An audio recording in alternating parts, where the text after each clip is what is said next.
Good morning student, class 6। आज हम पढ़ेंगे व्याकरण। व्याकरण में आज हम पेज नंबर 31 पढ़ेंगे और हम चैप्टर 5 पढ़ रहे थे। चैप्टर 5 में हमने पढ़ा लिंग और वचन हम पढ़ चुके हैं और आज हम पढ़ेंगे कारक कि कारक क्या है। ठीक है, चित्र देखिए और उनके नीचे लिखे वाक्यों को ध्यानपूर्वक पढ़िए। आयुष ने फोन किया, मैंने नेहा को फूल दिया, पानी में मछली है। तो ये जो रंगीन अक्षर हैं ने, को, में, ये क्या हैं? ये कारक कहलाते हैं। ठीक है, तो इन वाक्यों में जैसे ध्यान दीजिए,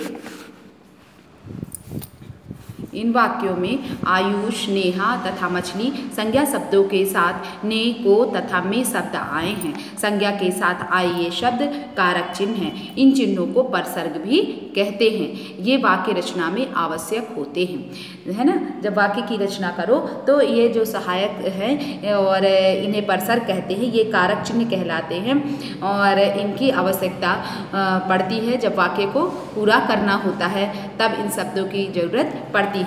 तो इस प्रकार परिभाषा क्या हुई? संज्ञा या सर्वनाम के जिस रूप से उसका संबंध वाक्य के अन्य शब्दों से जाना जाता है उसे कारक कहते हैं। कारक के 8 भेद होते हैं। कर्ता कारक ने, कर्म कारक को, करण कारक से के द्वारा, संप्रदान कारक को के लिए, अपादान कारक से, संबंध कारक का के की, अधिकरण कारक में पर, संबोधन हो ए अरे। कर्ता कारक अब हम पढ़ेंगे आज डिटेल में कि कर्ता कारक क्या है। तो कर्ता कारक क्या कहलाते हैं? संज्ञा या सर्वनाम के जिस रूप से कार्य करने का बोध होता है उसे कर्ता कारक कहते हैं। अंडरलाइन कर लीजिए, संज्ञा या सर्वनाम के जिस रूप से कार्य करने का बोध होता है उसे कर्ता कारक कहते हैं। कारक को ने परसर्ग से वाक्य में पहचाना जाता है। देखिए, कर्ता कारक को ने से पहचाना जाता है, परंतु परसर्ग रहित वाक्यों में कर्ता कारक की पहचान क्रिया के कौन अथवा किसने प्रश्नों के उत्तर से होती है। जैसे राम ने पुस्तक पढ़ी, तो प्रश्न बनता है किसने पुस्तक पढ़ी? रमा ने पुस्तक पढ़ी, तो प्रश्न किसने? तो उत्तर किसने? रमा ने। हमें उत्तर मिलता है, वाक्य से हमें क्या मिल जाता है? उत्तर मिलता है। कारक रमा, परसर्ग क्या कहलाया? ने। बच्चा दूध पीता है, कौन पीता है? बच्चा पीता है। बच्चा कारक और परसर्ग क्या हो गया? यहाँ पर कुछ भी नहीं है। तो कर्म कारक वाक्य के जिस शब्द पर कर्ता द्वारा की गई क्रिया का फल या प्रभाव पड़ता है उसे कर्म कारक कहते हैं। अंडरलाइन कर लीजिए, वाक्य के जिस शब्द पर कर्ता द्वारा की गई क्रिया का फल या प्रभाव पड़ता है, कर्ता जो कार्य करता है उसका फल क्रिया पर पड़ता है तो उसे क्या कहते हैं? कर्म कारक कहते हैं। कर्ता के करने का फल किस पर पड़े? क्रिया पर पड़े, उसे कर्म कारक कहते हैं। इसकी कहते हैं, इसे नोटबुक में लिखते जाइएगा, जहाँ मैं अंडरलाइन करती जाती हूँ उसे नोटबुक में परिभाषाएं लिखती जाइए।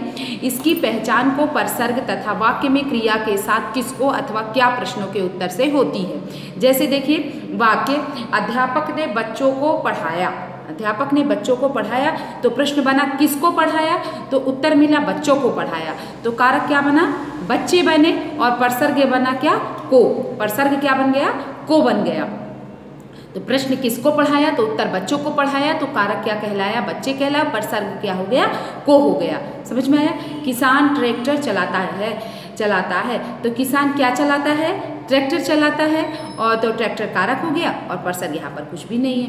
तो यहाँ कारण कारक तो समझ में आया। कर्म कारक क्रिया का फल नहीं, कर्ता की क्रिया, कर्ता द्वारा की गई क्रिया का फल का प्रभाव पड़ता है। वाक्य के जिस शब्द पर कर्ता द्वारा की गई क्रिया का फल या प्रभाव पड़ता है, वाक्य के जिस शब्द पर कर्ता द्वारा की गई क्रिया का फल या प्रभाव पड़ता है। तो इस यहाँ पर कर्ता कौन है? अध्यापक है, तो वो कौन सी क्रिया कर रहा है? पढ़ाने की क्रिया कर रहा है। तो जब वो पढ़ाने की क्रिया कर रहा है तो किस पर प्रभाव पड़ रहा है? बच्चों को। किसको पढ़ा रहा है? बच्चों को। तो अध्यापक की क्रिया का प्रभाव किस पर पड़ा? बच्चों पर पड़ा, इसलिए ये क्या है? कर्म कारक है। किस पर पड़ा? बच्चों पर पड़ा। इसी तरह किसान ट्रैक्टर चलाता है, तो जो किसान कौन है, कर्ता है, और कर्ता ने किसकी क्या किया, चलाने का कार्य किया। तो क्या चलाने का कार्य किया, ट्रैक्टर चलाने का कार्य किया। तो जब उसने चलाया तो किस पर प्रभाव पड़ा, ट्रैक्टर पर पड़ा। इसलिए कर्ता, जिस शब्द पर कर्ता द्वारा की गई क्रिया का फल या प्रभाव पड़ता है उसे कर्म कारक कहते हैं। ठीक, इसके बाद आता है करण कारक। जिस साधन के माध्यम से कर्ता कार्य करता है उसे करण कारक कहते हैं। वाक्य में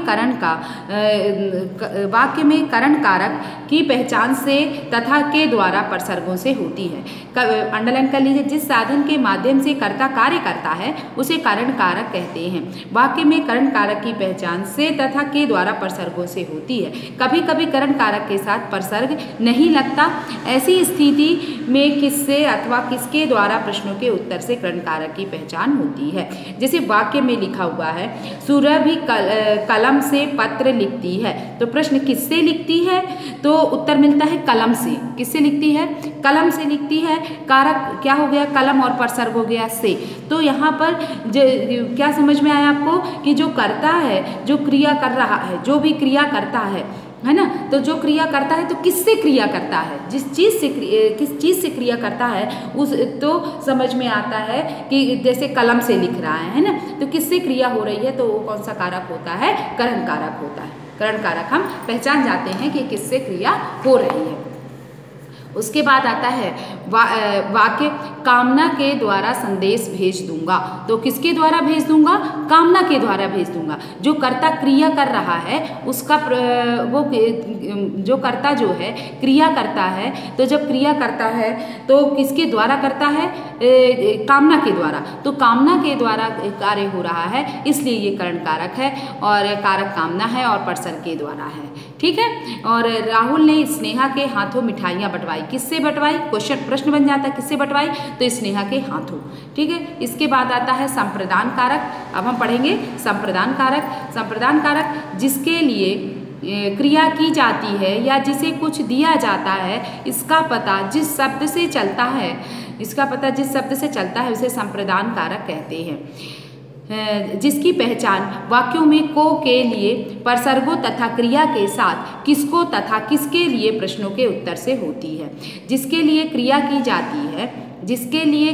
जाती है या जिसे कुछ दिया जाता है, इसका पता जिस शब्द से चलता है उसे संप्रदान कारक कहते हैं। जिस शब्द से इसका पता चले कि क्रिया जो हो रही है उससे कुछ दिया जाता है, ठीक है, उसकी पहचान वाक्यों में को के लिए से होती है, प्रसर्गों को के लिए प्रसर्गों तथा क्रिया के साथ किसको तथा किसके लिए प्रश्नों के उत्तर से होती है। तो संप्रदान कारक देखिए, उदाहरण देखिए, रीमा ने गरिमा को पत्र भेजा। रीमा ने गरिमा को पत्र भेजा, तो ये संप्रदान कारक किसको पत्र भेजा, किसको भेजा, गरिमा को भेजा। उत्तर क्या मिला, गरिमा को भेजा, और कारक क्या हुआ, गरिमा, और प्रसर्ग हुआ को। तो रीमा ने गरिमा को पत्र भेजा, किसको भेजा, प्रश्न क्या बना, किसको बना, है ना, तो किसको भेजा, गरिमा को भेजा। ठीक है। तो के द्वारा मतलब किसी के को दिया जाता है कुछ, तो किसको दिया, गरिमा को दिया।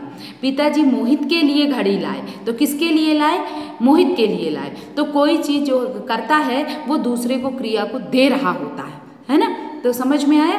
तो जो किसी को दे रहा है, किसमें, संप्रदान कारक में। तो इसे हम क्या कहते हैं, हम पहचान जाते हैं कि ये कौन सा कारक है, संप्रदान कारक है। ठीक है। उसका चिन्ह क्या है, को के लिए है। तो ये जो आप ये सारणी थी कारक चिन्ह के 8 भेदों की, इसे आपको याद कर लेंगे तो आपको बहुत आसानी होगी कारक पहचानने में। इसके बाद आता है अपादान कारक।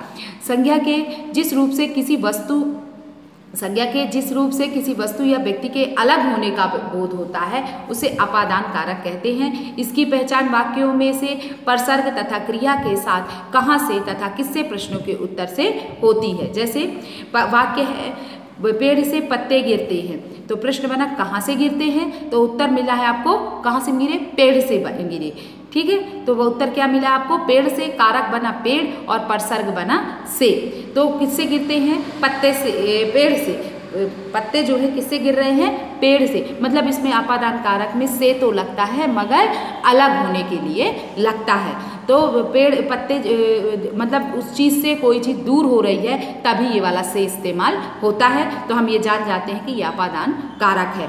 तो जैसे गंगा हिमालय से निकलती है, तो गंगा जो है हिमालय से अलग हो रही है, अलग होने का बोध होता है और इसीलिए हम इसे अपादान कारक कहते हैं। ठीक है, कहाँ से निकलती है? हिमालय से। कारक क्या हुआ? हिमालय और परसर्ग हुआ से। इसके बाद आता है संबंध कारक। संबंध कारक में संज्ञा या सर्वनाम के जिस रूप से एक वस्तु या दूसरी वस्तु से संबंध प्रकट होता है उसे संबंध कारक कहते हैं। इसकी पहचान का, के, की, रा, रे, री तथा ना, ने, नी परसर्गों तथा वाक्यों में क्रिया के साथ किसका, किसकी, किसके आदि प्रश्नों के उत्तर से होती है। ठीक है, जैसे वाक्य देखिए, यह यश की कलम है, तो किसकी कलम है?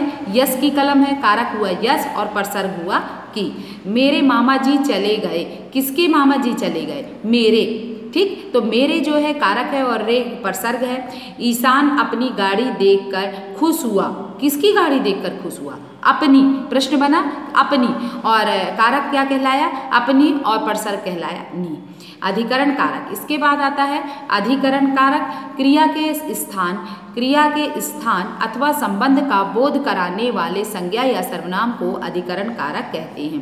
क्रिया के स्थान अथवा संबंध का बोध कराने वाले संज्ञा या सर्वनाम को अधिकरण कारक कहते हैं। इसकी पहचान वाक्यों में और पर परसर्गों तथा क्रिया के साथ कहाँ प्रश्न के उत्तर से होती है। प्रश्न क्या मिलेगा यहाँ? कहाँ। प्रश्न बनेगा कहाँ। तो दादी जी कमरे में हैं। दादी जी कहाँ हैं? दादी जी, प्रश्न का उत्तर मिल रहा है दादी जी कमरे में है, तो प्रश्न बनता है क्या?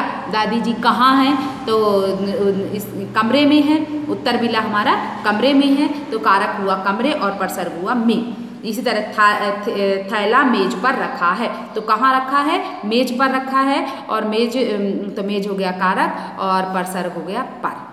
ठीक, इतना समझ में आया? ये कहलाया आपका अधिकरण कारक। इसके बाद है संबोधन कारक। इसके बाद आता है आपका संबोधन कारक। संबोधन का तात्पर्य है पुकारना। संज्ञा या सर्वनाम के जिस रूप का प्रयोग किसी को पुकारने के लिए या बुलाने के लिए किया जाता है उसे संबोधन कारक कहते हैं। इसकी पहचान हे, अरे, ओ आदि परसर्गों विस्मयादि बोधक चिन्ह से की जाती है। जैसे हे प्रभु यह क्या हो गया? हे प्रभु यह क्या हो गया? तो कारक की पहचान है हे प्रभु और परसर्ग है हे। इसी तरह अरे तुम कहाँ जा रहे हो?